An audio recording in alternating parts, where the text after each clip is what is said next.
how often do we hear, oh, I made this simple change and this little change and it went so much better. I had it longer, straighter. I couldn't believe how easy it was.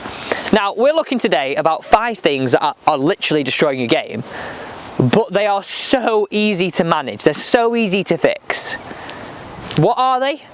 This is going to be quick fire, and it's going to come at you where you're going to go, oh, you know what? Easy that, I can do that. And it's going to make a real change to your golf game. Let's get into number 1. Let's start from the tee here, and we're going to move all the way to the green. Now, we're going to talk about setup, and we're going to start with driver, because most of us like to biff this, but most of us find it hard to. And I think this just really comes from setup most of the time.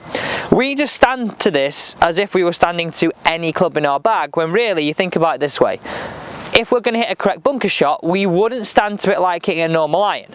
So this is a specialist club, because it's longest in our bag, it's the least lofted, and well, it's the one we swing the fastest. So let's make sure our setup's right. So I've got a super simple routine. We're going to start off here, feet together, turn the left toe out, move the right foot away. Now my width of stance wants to just be wide enough for shoulder width apart, because too narrow, we haven't got a stable base to swing fast. Too wide, we find it very, very hard to get through that golf ball. So let's make sure we go feet together, turn the left toe out, helps my dodgy hip, right foot away.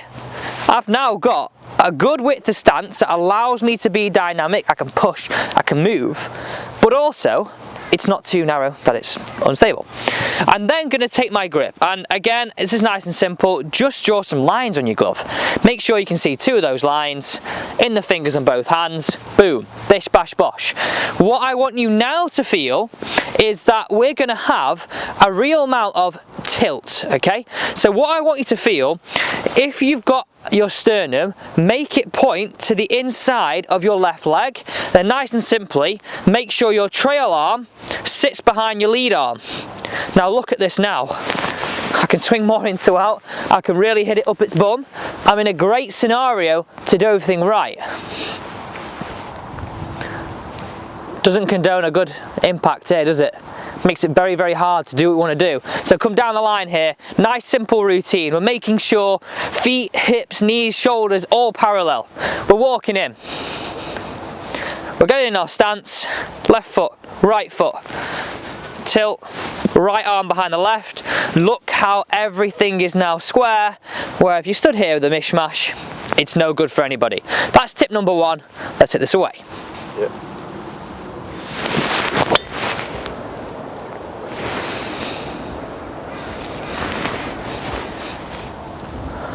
Takeaway.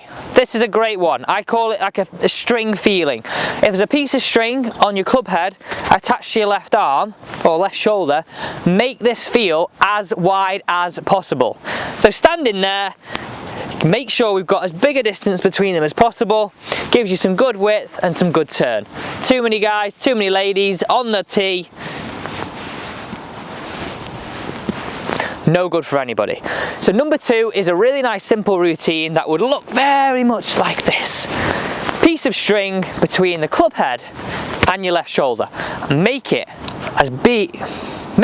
have as much tension as possible.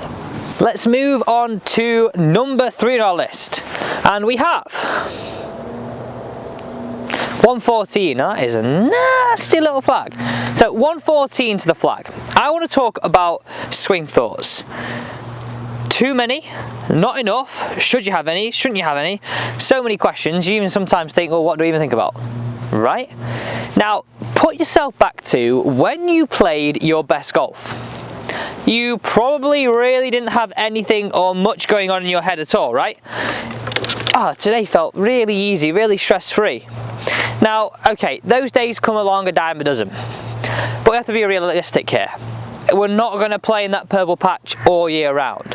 So I want you to have 2 swing thoughts every single time you go out. That's a backswing thought and a trigger thought, because we're thinking realistic here, guys. Like, we'd obviously love to me to turn around and go, yeah, you know what, just don't think about anything, being that purple patch all year round, but that's not realistic one iota. Okay, so backswing thoughts, downswing thoughts, backswing and trigger thoughts. I like to have them because backswing makes sure everything's neutral, and downswing actually gives me something to hit towards. So I'm just going to give you my example here, but you find yours. This is where you have to speak to your coach, you have to come up with a feeling on the range and write them down in your phone. So what I have as mine is really nice and simple. My backswing thought is flat lead wrist, hands middle of the chest. So I just think at this point here, can I keep replicating this? Downswing thought, what I really like to feel is though I'm rotating and pushing my right palm to target.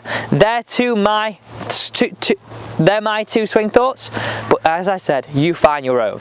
So 114, that is a nasty flag. Nasty flag. Let's see if we can laser one in there. I'm going to be a bit conservative here. We are going to go a little bit left. Let's go. Sit. Back of the green, I think. That was a little bit thin for this morning, and I can feel it down my fingers. So we have covered 3 topics so far. Let's get down this fairway and talk about the next one. Next on my list, playing golf. Might seem quite obvious. That's what we're doing right now. But I think a lot of us forget this. A lot of us forget to enjoy it, forget to have a bit of that social aspect, and actually forget what we're trying to do.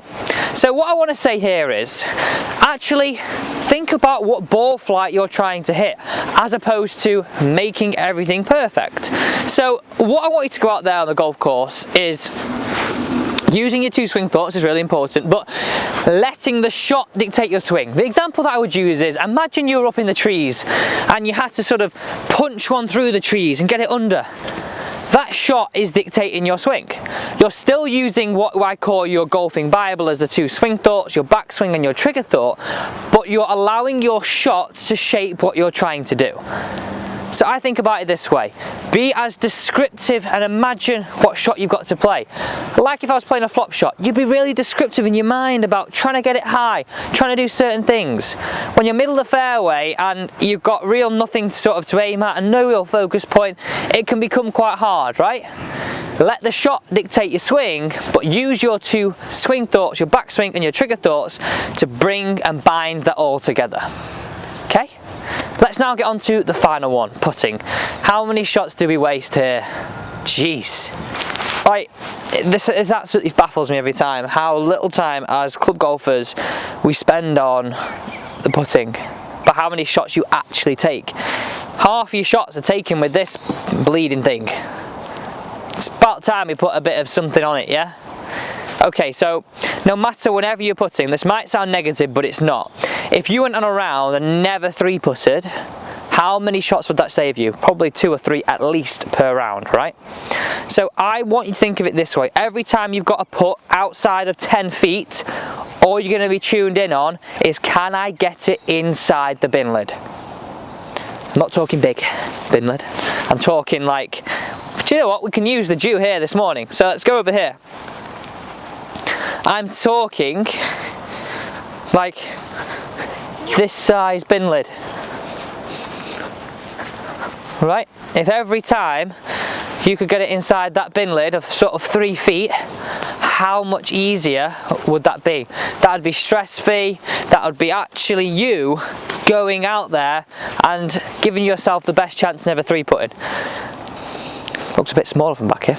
Okay, so 2 practice swings, or maybe 3, just looking at the hole, tuning your senses in to what you've got to put into that stroke to get that ball to go in the bin lid.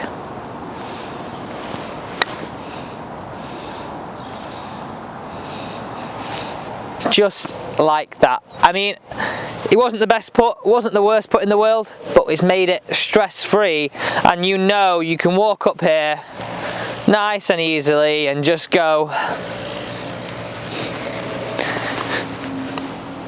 thank you very much. So there's 5 simple fixes, and I said this at the start, they're simple fixes that every single golfer, whether you're new, been playing it a while, feel like you're an educated golfer, you can improve upon. Try these and let me know in the comments which one's your favourite. Thank you for watching today's daily tip. I look forward to joining you tomorrow at the same time.